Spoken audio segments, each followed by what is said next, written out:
Oke, selamat siang, selamat datang kembali bersama saya Daniel. Hari ini kita akan mengikuti kegiatan Solo Society, komunitas sejarah di daerah Solo yang diundang oleh Museum Radia Pustaka. Jadi ini pas ulang tahun Museum Radia Pustaka dan mereka mengundang Solo Society untuk mengadakan napak tilas sejarah tentang Radia Pustaka. Jadi nanti kita akan keliling ke lokasi-lokasi Radia Pustaka sebelumnya. Itu kalau di Solo di daerah Kepatihan, lalu pindah ke Widuran, dan lalu pindah ke alun-alun Mangkunegaran, dan yang terakhir nanti kita akan kembali lagi ke sini untuk mengulas lebih jauh tentang Radia Pustaka. Seperti itu, mari kita ikuti kegiatannya napak tilas ke Museum Radia Pustaka bersama Solo Society.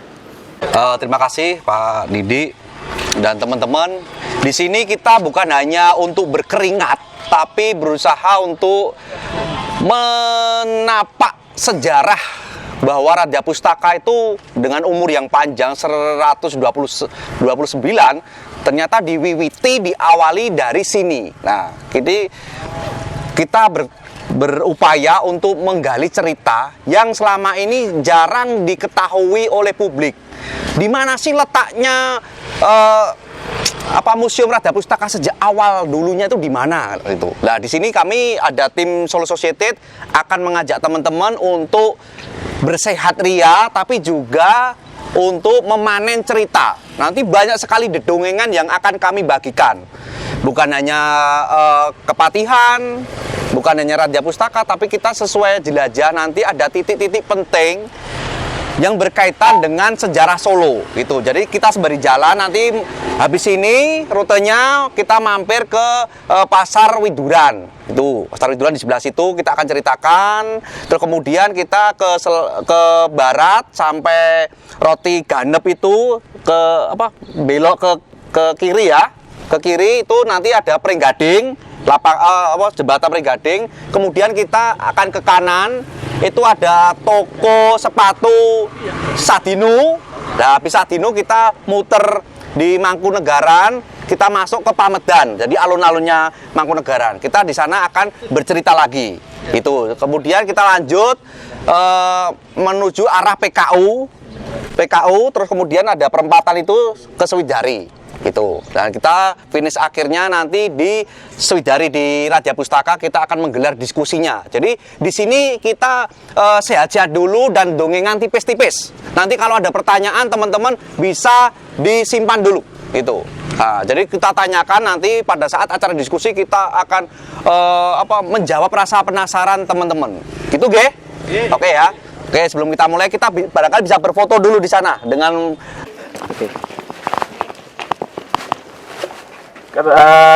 tentang membahas Museum Radia Pustaka tentunya kita tidak bisa memisahkannya dengan Kepatihan. Mungkin sebelumnya saya menjelaskan tentang Kepatihan. Saya ingin bercerita tentang syarat dari sebuah negara.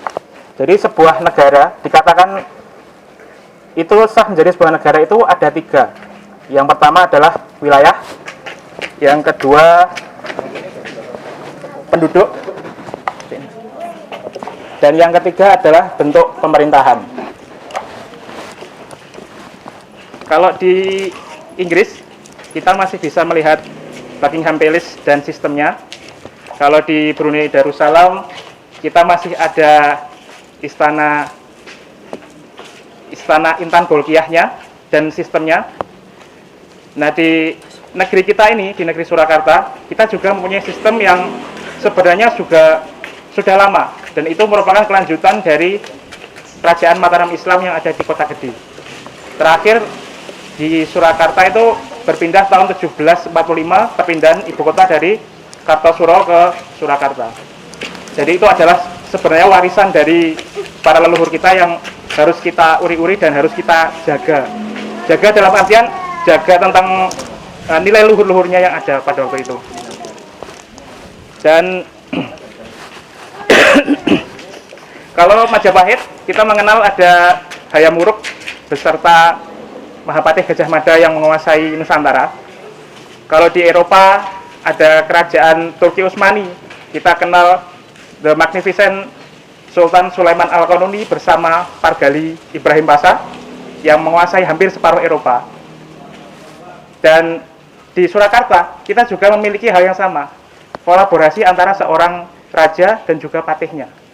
Jadi raja itu merupakan sebuah simbol negara, sementara yang memerintah, yang melaksanakan pelaksanaan pemerintahan di sebuah negara itu adalah pepatih dalem. Jadi mungkin yang membedakan sejak era perjanjian Giyanti, patih itu tidak hanya bertanggung jawab pada seorang raja, tapi juga harus melaporkan segala sesuatu yang ada di kerajaan kepada residen atau gubernemen Hindia Belanda. Gitu. Tentang Raja Sinuhun di Surakarta bergelar Sinuhun Pakubuwono kaping 3 dan seterusnya. Kemudian untuk patih itu berbeda dengan Yogyakarta. Di Yogyakarta semuanya bergelar Danurejo ya. Danurejo. Kalau di Surakarta kita kenal ada Sosro Diningrat, tetapi ada nama lain selain Sosro. Jadi nunggak seminya tidak hanya Sosro Diningrat. Gitu. Dalam serat nitik aku lupa. Dalam serat nitik Kaparajan itu dijelaskan bahwa seorang patih dalam mengurus sebuah negara, khususnya di Surakarta ini, itu dijelaskan bahwa patih atau pepatih dalem itu dibantu oleh beberapa staf. Jadi seorang patih itu tidak hanya bekerja seorang diri, dia ada staf di bawahnya. Pepatih dalem itu ada namanya patih lebet dan patih jawi. Untuk patih lebet sendiri mengurusi soal internal keraton. Jadi kita kenal ada namanya Bupati Gandek Kiwo, Gandek Tengen, itu ngurusi soal internal keraton.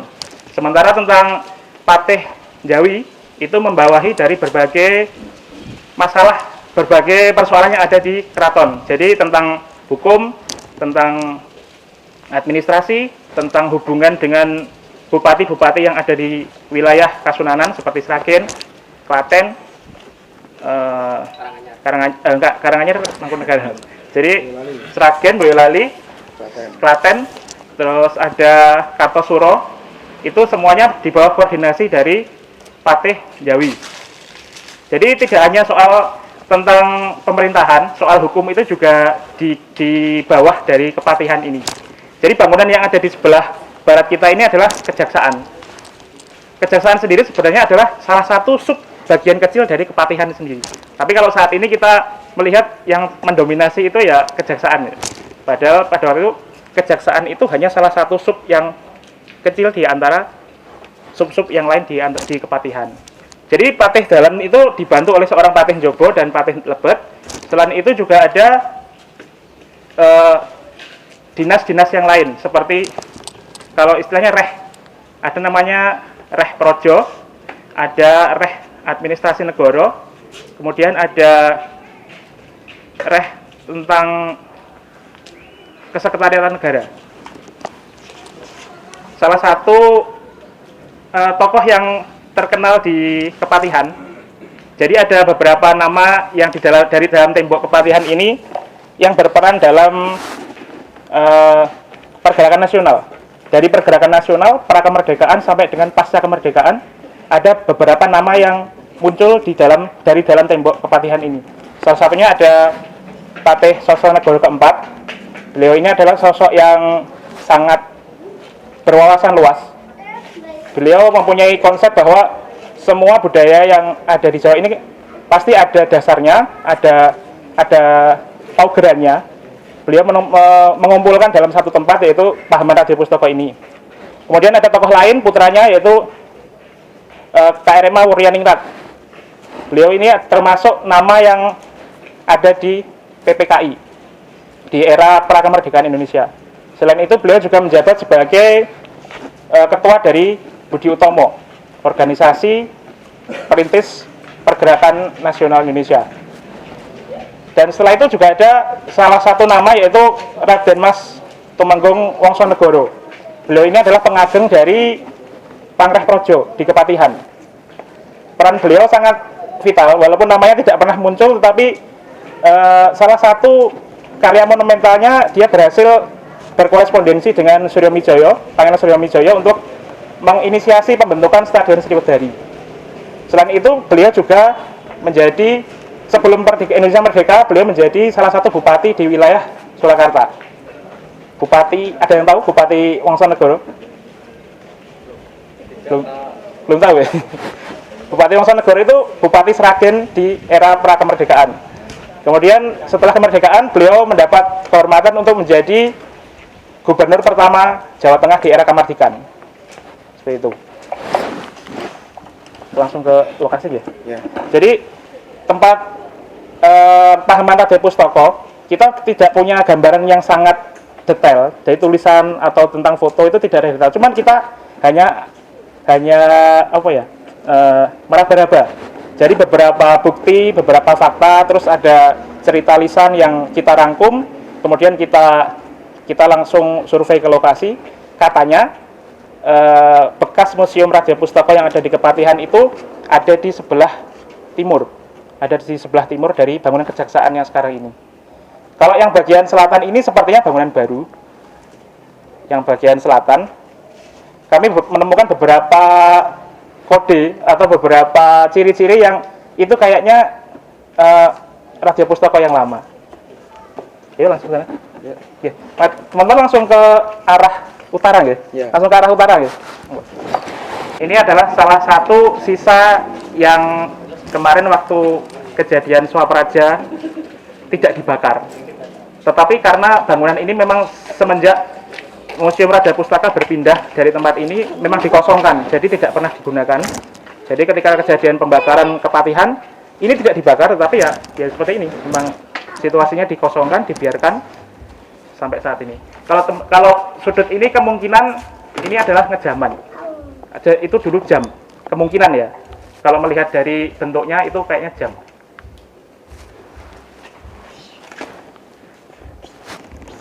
Kemungkinan lagi dari museum ini menghadap ke sebelah ini barat ya, sebelah barat utara. Jadi barat ke utara. Jadi bisa saya kasih gambaran sedikit tentang Kepatihan. Kepatihan sendiri ini adalah sebuah miniatur dari Keraton Kasunanan. Kalau kita tadi masuk dari arah Warung Pelem ke jalan depan tadi, itu kita masuk.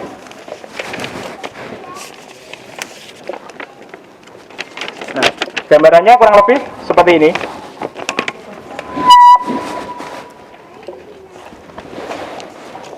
Yang tersisa dari foto ini hanyalah pelengkungnya. Pelengkung yang menyambut kita masuk ke arah utara tadi. Ya, ada dua pelengkung besi itu masih ori, masih asli. Jadi sedikit saya kasih gambaran. Kepatihan sendiri dari jalan raya tadi masuk ke sini. Di jalan tengah tadi diapit oleh dua pemedan, dua lapangan. Lapangannya ada nggak? Oh, pelengkungnya sudah.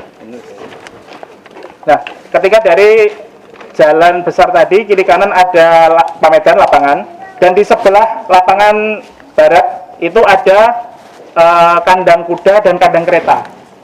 Ya mungkin nanti teman-teman suatu saat bisa mampir ke sana. Posisinya di belakang dari kelurahan. Itu masih ada gapuro tentang gapuronya kandang kuda. Tapi posisinya sekarang sudah dipakai rumah tinggal untuk warga. Gitu. Terus kemudian dari jalan raya tadi kita ke utara, ada gerbang Kepatihan. Itu dulu ada tembok yang melingkar. Tembok yang besar. Dan di tengahnya ada pintu. Kalau teman-teman di sekitar Baluwarti, di sebelah barat Baluwarti ada pintu. Di depannya Fitness Moses itu. Pintunya kurang lebih seperti itu. Itu masuk menuju kompleks dalam Kepatihan.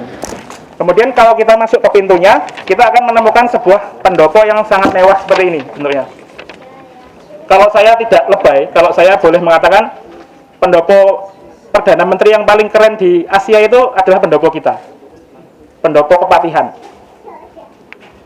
Di dalamnya ada taman air, ada kolam air, ada patung-patung Eropa, ada lampu-lampu yang di era-era klasik itu sangat mahal pada waktu itu. Sorry. Ini bagian dalam dari pendopo Kepatihan. Yang saya jelaskan tadi, ada lampu. Kalau boleh membandingkan dengan Kepatihan yang ada di Yogyakarta, ini saya kira sangat jauh lebih keren ini.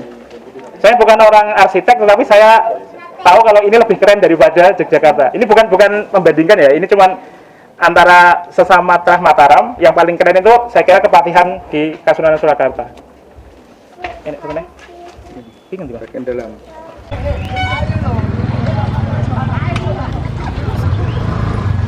Kampung Widuran dari kata Widuro.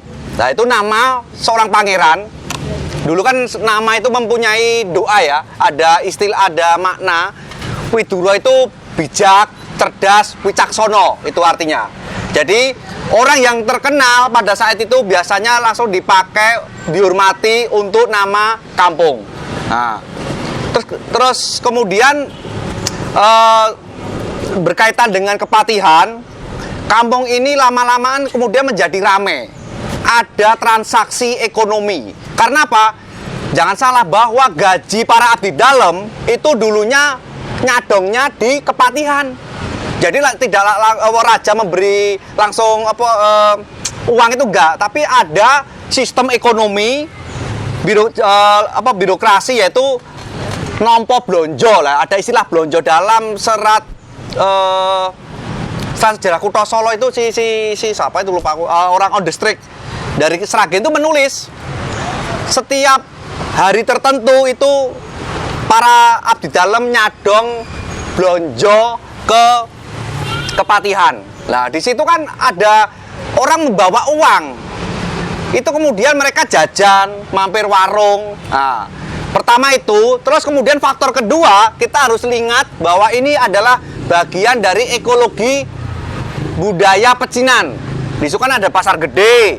Di sini masih ada kampung pecinannya Mangkunegaran. Jadi memang rame. Nah, orang-orang Tionghoa itu kan jualannya ada yang babi, ada yang warung bakmi, warung bakso itu. Nah, jadi di sinilah kemudian muncul keramaian, ruang transaksi ekonomi. Nah, pertemuan antara warga, kemudian mereka ngiras, mereka jajan. Nah, kemudian muncullah pasar yang tumbuh dengan sendirinya. Gitu, Bu. Terus kemudian ini menjadi pasar burung itu karena ada luapan dari dulu pasar burung itu hadir di Slompretan, pasar Slompretan, pasar Klewer itu. Pasar Slompretan itu kemudian dengan adanya itu dipilah. Tidak bisa pasar kewan iki gabung karo pakaian kan nggak mungkin, kan bau gitu. Nah, kemudian itu pasar burungnya itu ditaruh di sini. Jadi pasar burung ini sebenarnya era kemerdekaan. Itu bukan era keraton, itu bukan era kerajaan. Nah, setelah adanya penataan kota, kemudian ini dibedol lagi di daerah, taruh di daerah di mana pasar Depok itu. Jadi kalau sekarang kan sudah lengang ya, sudah nggak ada burung-burung karena dipusatkan di Depok itu. Jadi di sini adalah ruang transaksi ekonomi yang terjadi karena pertama ekologi budaya pecinan, kedua karena banyak orang yang berdatangan ke Kepatihan itu, mereka itu membawa uang blonjo gitu. Bahkan dalam budaya hutang piutang, budaya piyayi biasanya wah iki tak gadekke sik, gadekke SK itu sudah berlaku pada saat itu. Ada namanya sistem pinjaman itu di Kepatihan juga melayani itu dicetuskan pada saat era Pakubono 10. Wah, ini butuh biaya untuk sekolah, wah itu butuh biaya untuk bangun dalam. Lah mereka hutang dulu, hutangnya di tempatnya di Kepatihan gitu. Makanya selain nyadong blonjo tapi juga nyadong hutang itu. Biasanya dalam diceritakan itu pada hari Sabtu. Makanya kita kan sering ya lihat para buruh itu gajian pada hari Sabtu. Nah, itu dulu juga hari Sabtu gitu. Tapi di hutangnya tidak langsung semuanya nggak boleh gitu. Ada per 4 itu. Nah, jadi di sini teman-teman bisa memahami bahwa Kampung Widuran tumbuh berkaitan dengan daerah Kepatihan itu. Jadi ini kalau ada pertanyaan nanti disimpan dulu, bakal kita jelaskan lebih panjang nanti di dalam diskusi. Selanjutnya kita ke ke barat, kemudian Pringgading kita lewat sana. Itu. Kemudian nanti kita titik keduanya setelah ini adalah Pamedan, alun-alun Mangkunegaran. Oh, kita jelaskan di sana. Hah? Nanti kita masuk ke sana. Nah, nanti kita masuk ke Pamedannya. Oke, yuk lanjut.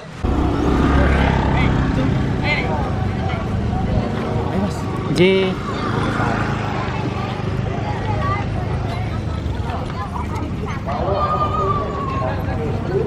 Ya di sini kita berdiri di Ini Islam. Pametkan Mangkunegaran, di mana apa di tempat ini sangat banyak merangkum kisah heroisme, kisah heroik dari Kerabat Mangkunegaran tempo dulu. Kita bisa lihat di bagian timur itu ada gedung kavaleri. Itu dulu tempat Legiun Mangkunegaran. Jadi kalau teman-teman tahu tahu sepak bola Persis semua ya. Nah, itu Laskar Sambernyowo itu terilhami dari sini. Jadi bahwa Pangeran Sambernyowo atau Raden Mas Said atau yang kemudian bergelar Mangkunegara I sebagaimana diketahui adalah pendiri dari Projo Mangkunegaran ini. Tadi kita ke Kepatian, kita akan flashback lagi bahwa sebelum Kepatian tadi itu dipakai untuk berkantor Patih dan pejabat Kepatian Kasunanan, dulu Kepatian ada di sini. Namanya ini Kepatian Sindurjan. Itu di era PB2. Jadi zaman dulu Keraton Kasunanan Solo itu kan tempatnya di Kartosuro. Lalu berpindah ke Solo dan kantor patihnya di sini. Lalu pada waktu Pakubuwono III beralih fungsi menjadi Puro Mangkunegaran. Karena rekonsiliasi dari Pangeran Sambernyowo yang kemudian meletakkan senjata dan bergabung mendirikan Projo Mangkunegaran. Di Puro Mangkunegaran ini sangat didominasi oleh nuansa militer, karena dari zaman dulu yang terbangun di Mangkunegaran ini adalah tradisi militer. Kita tahu ada zaman dulu itu ada namanya Legiun Mangkunegaran. Legiun Mangkunegaran itu adalah satu-satunya tentara profesional yang pertama di Asia. Tentara profesional ya, berstandar internasional. Bukan hanya dari segi kemampuan tapi juga dari segi persenjataan. Itu satu-satunya di Asia, munculnya di sini, di Mangkunegaran. Jadi kalau sekarang itu pasukan khususnya Kopassus berarti. Mereka sangat cakap. Kemunculan Legiun Mangkunegaran tidak bisa lepas dari tadi tradisi militer yang ada di Mangkunegaran, yang kemudian dilanjutkan pada waktu Gubernur Jenderal Dendels. Ada yang tahu Dendels? Wah, ya, yang bikin jalan itu dia kontraktor mungkin ya.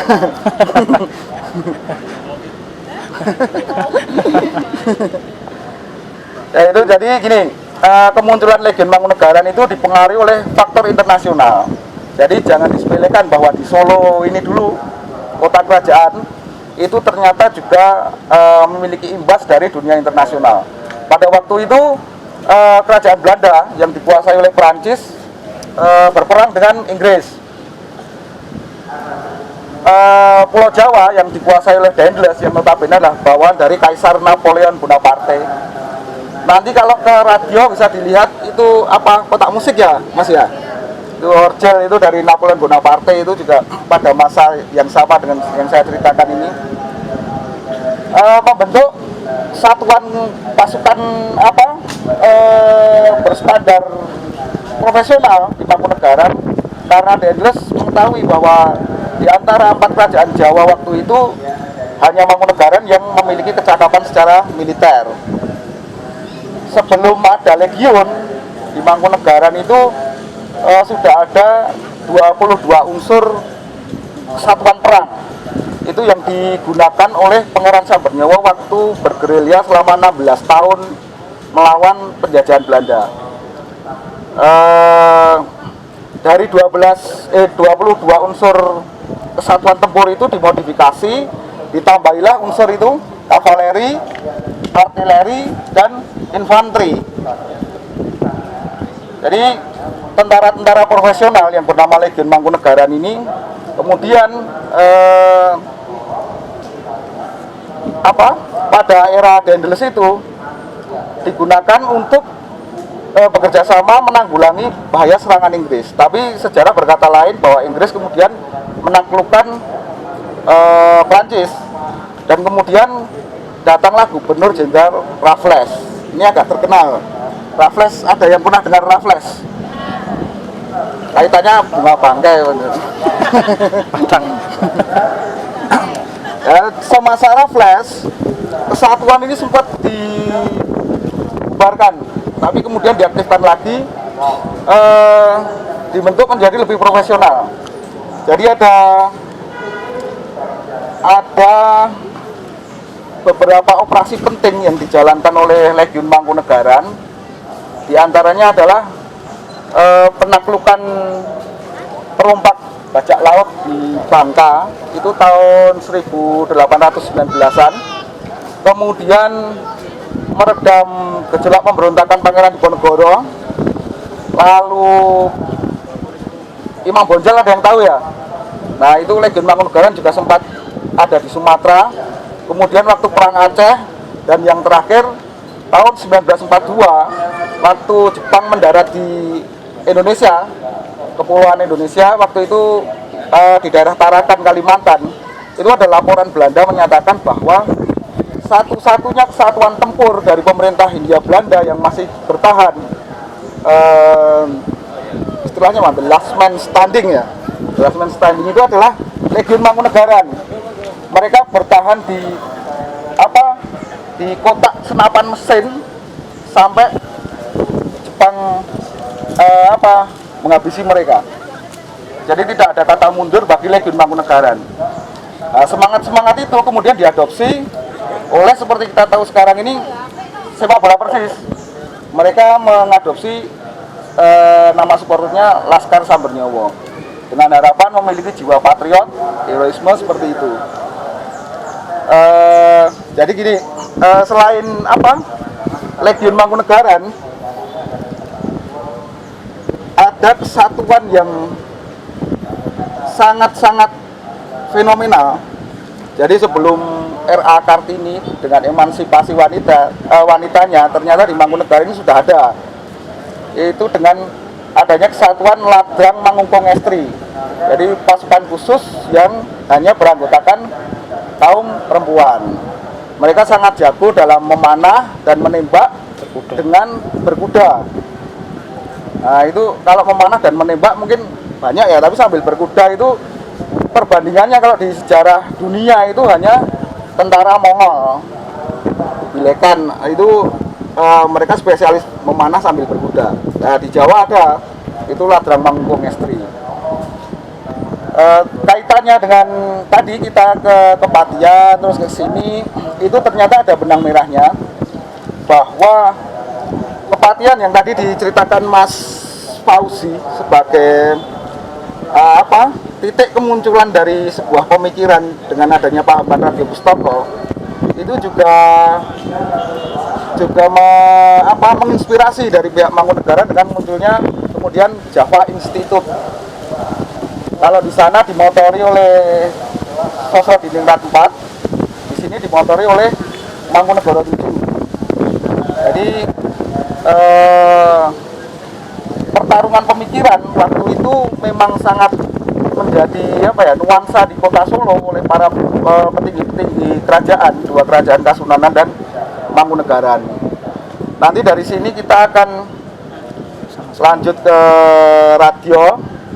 Di sana kita akan bahas lebih banyak sambil lebih santai dan mungkin lebih fokus ya.